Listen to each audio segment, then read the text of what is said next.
Por que Bolsonaro não cai? A justificativa mais plausível se encontra na intrepidez de um homem que resolveu crer. Felipe Santa Cruz, presidente da OAB, foi delatado por Orlando Diniz, ex-presidente da FEComércio, por se envolver em ato ilícito para a reeleição na OAB. Outro que está com sérios problemas é Cristiano Zanin, advogado do Lula, acusado de envolvimento em corrupção. O que essas pessoas têm em comum? São críticos ferrenhos do governo Bolsonaro. Talvez poucos tenham observado esse fenômeno, mas os perseguidores de Bolsonaro sempre caem em algum tipo de laço e ficam expostos claramente, seja o mais top advogado, a mais poderosa empresa, o artista. Veja o humorista Marcelo Adnet, que finalizou o seu programa na Globoplay no mesmo tempo que Raquel Sherazade não renovou com o SBT. O Wilson Witzel iniciou o governo no Rio de Janeiro com eficácia e ousadia, demonstrando novo tempo na política brasileira, mas depois que cobiçou o lugar do presidente e se tornou adversário, a coisa mudou. Acabou sendo afastado e está correndo risco de perder o mandato. Bem como o presidente do seu partido, Pastor Everaldo, que já contava com o Witzel concorrendo pelo PSC, foi preso. Políticos do tipo da Joyce Hasselmann, que foi votada com expressão, encontra-se rebaixada. O MBL, que foi a grande sensação nas manifestações de rua, agora não consegue mobilizar nem a rua da Casa do Kim. João Dória, celebrado com a campanha chamada Bolso Dória, seguiu o caminho do Witzel, cobiçou a presidência e por tal motivo tentou a todo custo desmoralizar o presidente. Resultado: quem está desmoralizado é ele. Até a conta do Covid-19 que tentou emplacar em Bolsonaro deu errado. O youtuber Felipe Neto desistiu quando percebeu os prejuízos. Os grandes artistas da TV que foram contra se tornaram pequenos. Para se ter ideia, a potente Rede Globo, que levantava ou derrubava quem desejasse, encontra-se balançada. Não é possível que não enxerguem. Basta simples verificação crítica para concluir que a própria campanha política foi desmoralizante para o sistema. Sim, Bolsonaro desafiou o sistema aparentemente invencível, sem mídia tradicional forte, sem estrutura, apenas um perfil público nas redes sociais, pouco dinheiro, pouco tempo de TV, partido pequeno, mesmo assim venceu. O cara venceu o poder.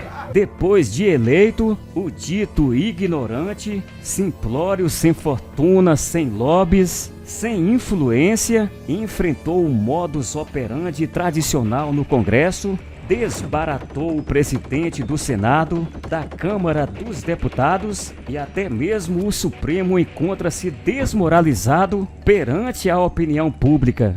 As velhas raposas foram expostas, mesmo sem grandes reportagens na imprensa escrita ou televisiva. Aliás, essas reportagens foram usadas amplamente contra, mas a cada matéria o presidente se fortalecia. No caso da exposição da fita com a reunião ministerial, quem foi fortalecido? E no caso do combate ao Covid-19? E no fechamento do comércio? E no uso da cloroquina? Gente do céu, até a OMS foi envergonhada, sendo obrigada a endossar a fala do Bolsonaro. Podemos contar as pessoas que desejaram a morte do presidente e aconteceu o inverso. Tem aqueles que desejaram a queda e foram eles que caíram. Quem tentou envergonhar foi envergonhado. É preciso admitir que isso não é normal. Nem artistas, nem intelectuais, nem empresas, nem políticos, como diz minha mãe, nem nada. Qualquer um que se levanta contra o governo perde. Todos que defendem crescem. Que é isso, minha gente? é sobrenatural, a não ser que você tenha outra explicação. Em tempos em que a filosofia é considerada manto de sabedoria, a teologia mantém o curso em silêncio, mas sem perder o título mãe de todas as ciências. Sim, a ascensão de Bolsonaro se explica teologicamente e, para aprofundar, posso usar um modelo Davi. Alguém consegue explicar o êxito do rei Davi? Sem dinheiro, sem influência, sem linhagem monarca, um tosco que vivia no pasto cuidando de ovelhas. Como esse sujeito conseguiu chegar ao trono? Ninguém consegue ser tão inteligente, tão perspicaz, sábio dessa forma. A única explicação é que Deus estava com ele. Nem a vasta experiência política poderia ser tão perfeita. Em nome do invisível, Davi não foi parado por poderosos. Ele simplesmente venceu quem ousava se levantar. Davi ressoa a fala de Bolsonaro: Deus acima de todos. Essa fé fez de Davi o maior nome entre os hebreus até hoje. Bolsonaro colocou seus adversários de joelhos, e quanto mais batem, mais ele cresce. Nas andanças pelo Brasil, o povo recebe com glamour. Parece campanha eleitoral. A justificativa mais plausível se encontra na intrepidez de um homem que resolveu crer. Assim, Bolsonaro nos traz uma lição magna. A teologia mantém-se eficiente no trato com os relacionamentos, valorizando o ser humano e tornando-o simples em potencial. Desde os dias de Davi até o exato momento, ninguém supera quem vive pela fé. Desde Edmund Burke, o famoso contraponto da Revolução Francesa, até a última palestra de Padre Paulo Ricardo, de Jordan Peterson ou de Olavo de Carvalho, as definições de conservadorismo pouco mudaram em sua essência nesses 250 anos. Ser conservador é ser mentalmente saudável ou buscar sinceramente essa saúde, errando cada vez menos e promover o que funciona por meio do trabalho e da clara distinção entre o que presta e o que não presta, entre o que nos pertence e o que não nos pertence.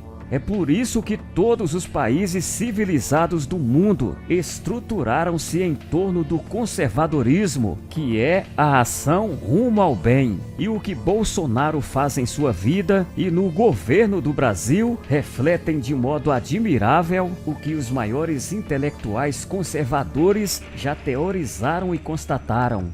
Quando Bolsonaro afirma que devemos ter respeito às tradições, ou quando afirma que prefere terminar obras inacabadas do que começar obras novas, ecoa Burke, que frisava que não há avanço real sem entendimento e preservação das conquistas dos antecessores. Quando Bolsonaro afirma que opção sexual não pode ser marca distinta de nenhum cidadão e nem gerar uma classe privilegiada, tratando-se de questões de foro particular, ele diz a mesmíssima coisa que Roger Scruton quando teorizou com elegância e sofisticação. Quando Bolsonaro se recusa a ver índios e negros como se fossem internos de zoológicos, insistindo que são cidadãos como todo o resto da população, apenas repete o que Thomas Sowell escreveu em vários de seus livros. E quando ele diz com